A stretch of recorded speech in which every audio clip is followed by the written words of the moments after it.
Hi, I'm Eve with The Baby's Booty. Today is Monday, and I thought that I would kick off our week-long back-to-school special edition videos with one of the simplest tasks we can accomplish with embroidery.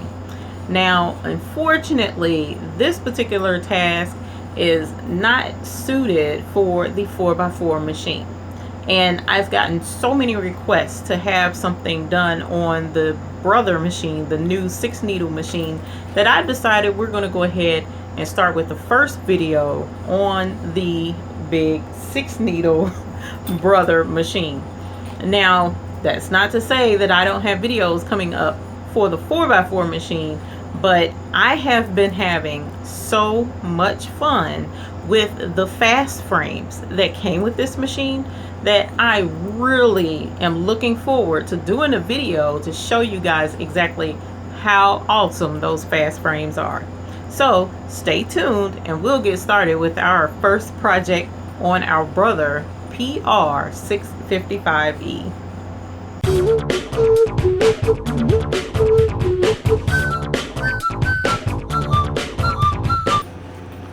We are going to do a custom zipper pouch today. It's going to be quite simple, very easy to do, especially with the fast frames that fit the Brother PR655e. All right, now I'm going to do everything completely on the machine just to demonstrate how really cool and simple this fast frame and doing a project like this can be.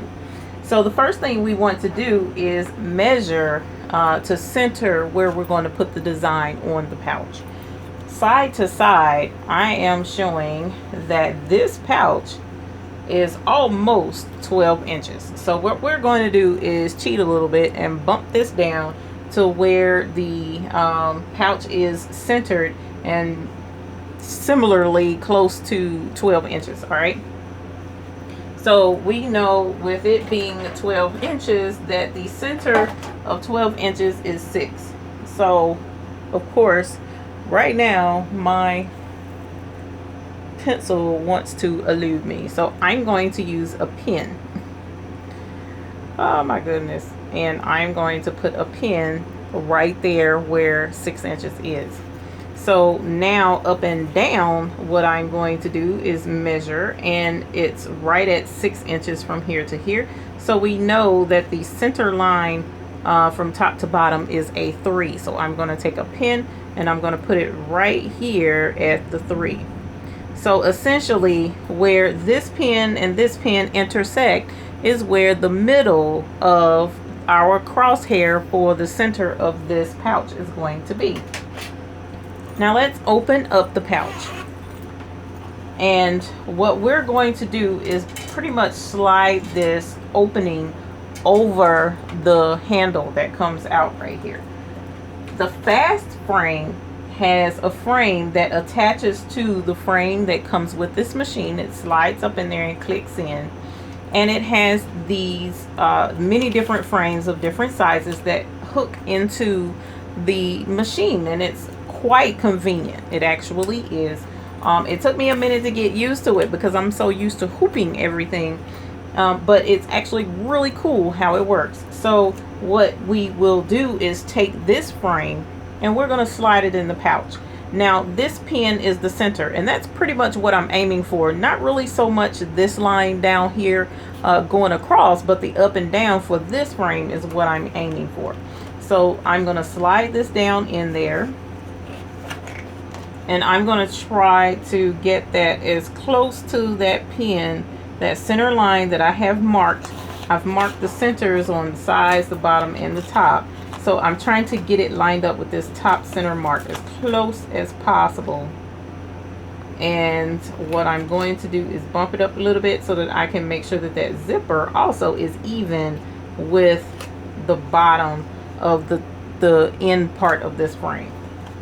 So that also will help me make sure that the pencil pouch is on the frame straight. And now what I'm going to do is smooth down the pencil pouch to the sticky back stabilizer that I have on this frame. And now that I have it on there, I can take this particular pin out, which I probably shouldn't have done that yet, but I did because I still see the line right there. So you know what, let me put that back because I made a mistake. I didn't want to take that out. I'm getting ahead of myself. So now that I have that back, we're going to go ahead and attach this. So what you do is there's a thumb wheel that goes in this notch, and once you have the two knobs clicked into place here, then you tighten the thumb wheel down, and that's all it is to attaching this spring to this machine. And there you have it. It's on just that quick, which is really cool. So now that we have the pouch on the frame, this particular pouch we want to give to Miss Abby. Okay, so what we're going to do is spell out her name. Now this frame is a 5-inch frame. It's not 5-inch square, but I do know it's 5 inches side to side, so I can't let her name get any larger than 5 inches from side to side. So let's pick a fun font that's in here, and I kind of like, well, no, that's kind of kitty, so we're not going to do Abby that way. I think this is pretty. So let's go A, and then what I am going to do is go lowercase and go B, B, I, E. And now that I have that spelled out, I'm looking at the measurement here with side to side, and it says 3.65 up here on the screen. So that lets me know this is going to definitely fit on this frame. So now that I have Miss Abby's name in the machine, we're going to go ahead and set that. This is the really cool part about this particular machine. It has laser lineup on here. So it turns out to be completely amazing and quite useful. And let me show you how. So we're going to say edit end, and down here beside edit memory there's a button with a colorful zigzag on it, and this is basically showing us needle placement. All right, so it's in the center right now, and now my laser light, I don't know that you can see that, but there's a little laser dot that's lit up right there, and ironically it's dead center on my pins. So the straight pin comes down here, the cross pin goes there, that's where they intersect. I couldn't have done that any more perfect if I had tried, and actually it's quite surprising because I haven't had it go dead center just like that yet. So this is the first time. But the cool thing is you're able to check the area of where it's going to stitch out. You don't have to make the machine go the whole square. You can say, okay, well, I just want to be sure it's safe top to bottom. You can go top and you can go bottom, and it pretty much just shows you exactly top to bottom where it's going to stitch. Or say for instance side to side, so you would go to the side, and that's showing you how far over her name is going to go. So it's really cool. I really enjoy this machine and that lining up. But if that wasn't dead center, I could close this out and use these buttons here to move the machine and get it to the center directly on that pin where I know it needs to stitch. And you can move the arm faster, a little bit slower, or even creep it along to make sure that you get it just right dead center on your design. So since we already have it lined up, it's really cool. I pretty much am doing this video because I've had some requests to do a video on this machine, and I haven't done a video showing you guys me using it as of yet. I've been having a lot of fun with this machine, getting a lot of projects done. It's been phenomenal. So this was just something really simple to kick off back to school week with a pencil pouch. I have a pencil pouch to do for Miss Abby. I have a pencil pouch to do for Miss Bailey. So I'm really excited about it. But tonight I'm just going to show you the pencil pouch for Miss Abby, and she loves purple. That's her favorite color. So what we're going to do is go into our sewing menu. Now, as of right now, the machine thinks that I want to stitch the name out in black. Well, I don't. I actually want to stitch it out in purple. But my machine is going to think black because I haven't quite gotten the hang of changing the actual colors in the machine as of yet. So until I get a little bit more acclimated with how to do that, I pretty much just tell the machine, no, don't stitch cone number 5, which cone number 5 on this machine is pink. I want you to stitch cone number 4, which is actually purple, the color that she wants. So I'm going to have to change this 5 to a 4. How do you do that? Well, it's already showing that this is spool number 5, and there's an option right down here that I pushed that shows 2 spools with arrows going either way. Well, that's telling you, hey, let's switch up. So let's switch up these cones. And remember, it wanted me to stitch from cone number 5. Well, that's the wrong cone. That cone is pink. So we're going to tell it, no, we want you to switch to stitching cone number 4. All right, so instead of doing 5, let's tell it to do number 4, which my machine thinks is light blue. I need to figure out these colors, guys. But I've been so busy, I haven't really been able to play with that part really good just yet. So we're going to tell it to go ahead and confirm that switch. And that's what this button is here. And now that it's done, we're going to tell it to close. And look, now it's saying, hey, black is on spool number 4. But I know that purple is spool number 4. So until me and the machine get our colors down pat, we're going to pretend like spool number 4 is black. Isn't that right, blessing? So now that we have the color set, we have the right spool, we have everything laid out, our laser light lets us know that it's centered and ready to go. We've checked our distances from the edge of our frame, which is a really big thing that you really have to do with these fast frames, because the machine doesn't know that this is a fast frame. So the machine thinks that I have the biggest hoop on this machine, which I actually don't.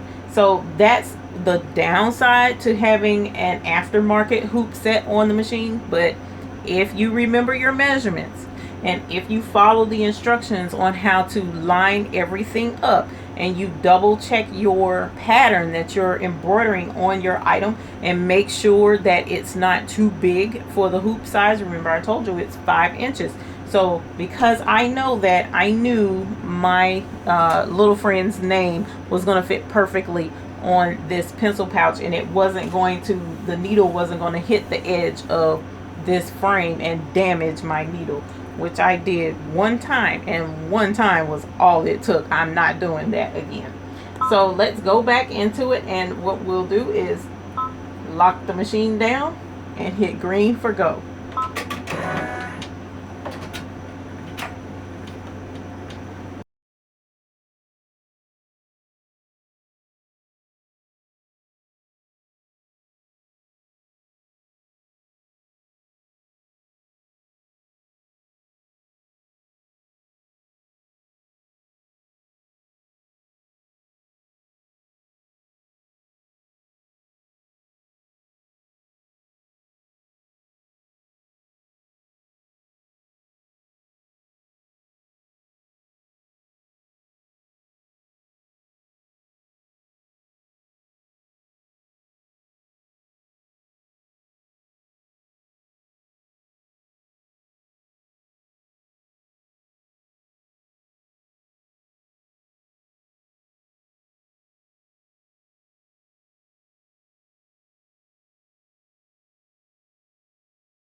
And back to the center it goes.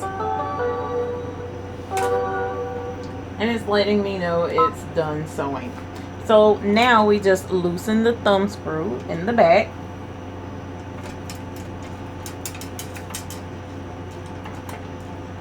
And we pull it off. And look at there, we just tear it off.